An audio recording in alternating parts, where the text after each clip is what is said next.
Okay, let's jump right in and do some math. Same directions as last time. Determine intervals of concavity and whether it has an inflection point, and if so, where.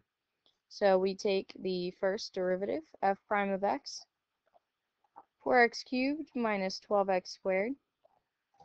Take the second derivative, 12x squared minus 24x. Determine where it is 0 at.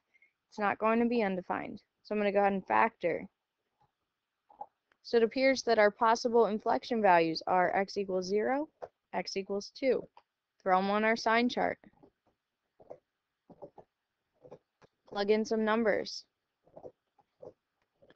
I believe if I do this, I should get positive, negative, positive. So that means our function f is concave up like a cup from negative infinity all the way up to 0, and also from 2 to infinity. F is concave down like a frown in between 0 and 2. I'm not going to write this out just to save time, but you should write it down. F has an inflection point at x equals 0, since f double prime changes from positive to negative.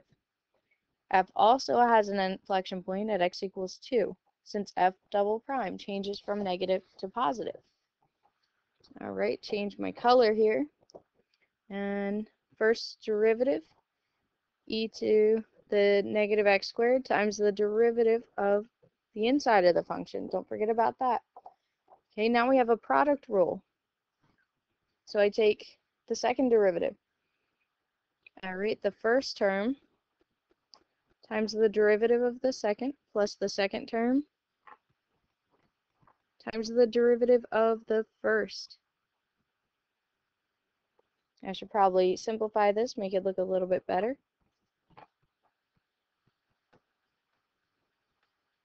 And looks like we have plus 4x squared e to the negative x squared.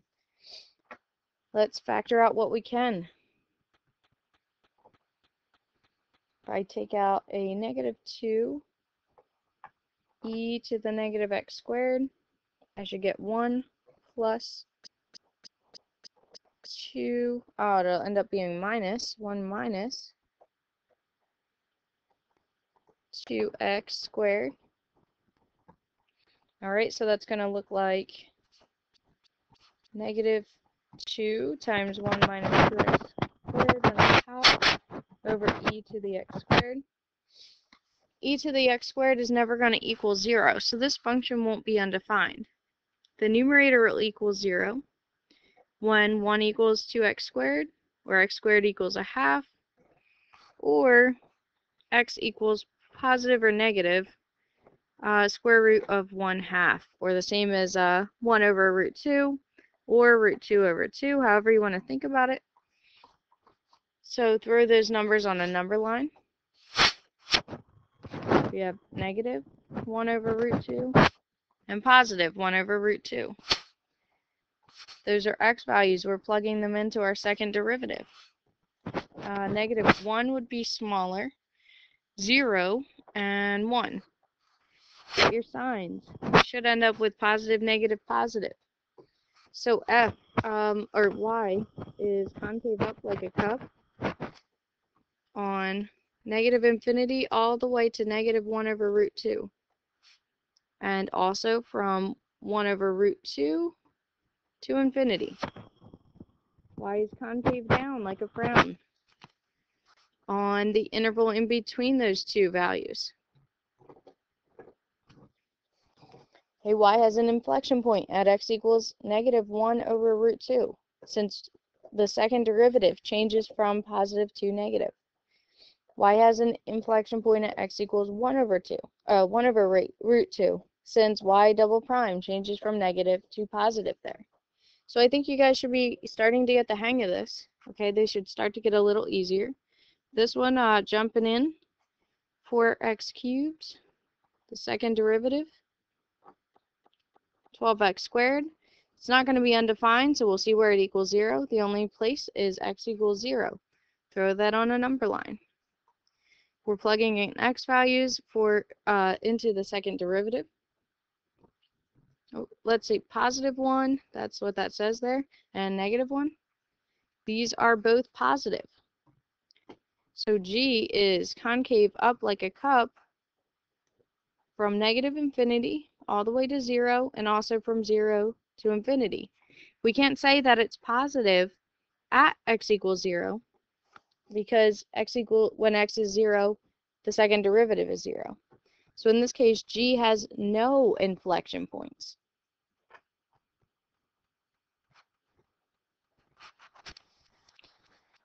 All right, purple's a good color here. This time, I'm going to rewrite that so it's x to the 1/3 power. F prime of x is 1/3, x to the negative 2/3. Take the derivative of again. So we have negative 2/9, x to the negative 5/3. What's going to make that 0? The only value is 0. That's our possible inflection value. And actually, that would make it undefined. But our possible inflection value is x equals 0. Plug in numbers on either side, positive and negative. So F is concave up like a cup from negative infinity to 0. F is concave down like a frown from 0 to infinity. F has an inflection point at x equals 0, since F double prime changes from positive to negative there. And our last one of this one looks like a mess to do the derivative, or the second derivative, so maybe we can just analyze this. Okay, so we have half of a parabola here, and then we have a square root facing that way. It's reflected about the x-axis, the y-axis. So looking at this, the left side is concave down like a frown from negative infinity all the way to 0. See, that looks like a frowny face. Okay, and so y is concave up like a cup. Okay, happy face there, from 0 to infinity. That means that y has an inflection point at x equals 0, since the second derivative changes from negative to positive. And there we go. So we're going to start our last example, example 5. Sketch a possible graph of a function following all these constraints. So let's break them down to see what this actually means. The first part, it says the first derivative is positive on that interval. So that means that f is increasing from negative infinity to 1. The first derivative is negative on the other one. So that means the function is decreasing from 1 to infinity. Now if we go from increasing to decreasing, there's going to be a relative max at x equals 1. Alright, so that told us a ton of information about this problem. The second point, the second derivative is positive, so it's concave up like a cup from negative infinity to negative 2, and also from 2 to infinity. And it's concave down like a frown from negative 2 to 2, which implies we have inflection points at positive and negative 2.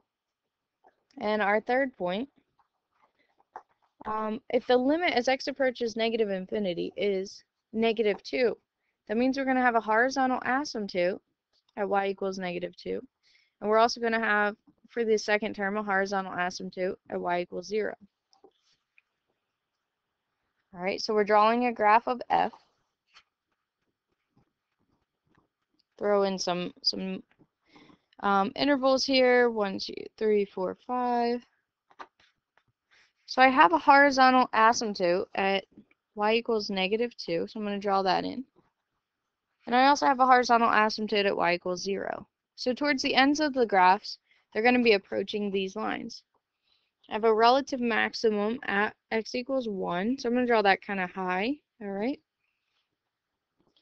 Now, if we look at our intervals, from negative infinity all the way to 1, I'm increasing. So for this whole part, I'm going to be increasing. Okay, but I'm going to be changing how I'm increasing. From negative infinity to negative 2, I'm going to be increasing. I'm going to be concave up like a cup. So maybe something like that. I'm concave up like a cup there. And I'm still going to increase, but from -2 to +2, I need to be increasing at a slower rate. So I need to be concave down like a frown. All right. And so now I'm decreasing for the rest of my graph. I'm going to be decreasing. And I'm going to be concave down till till 2. And then I'm changed back to concave up like a cup. And I'm going to follow along that horizontal asymptote. So there you go. I think that's enough information for today. Go ahead and do some problems and have a concave up like a cup kind of day.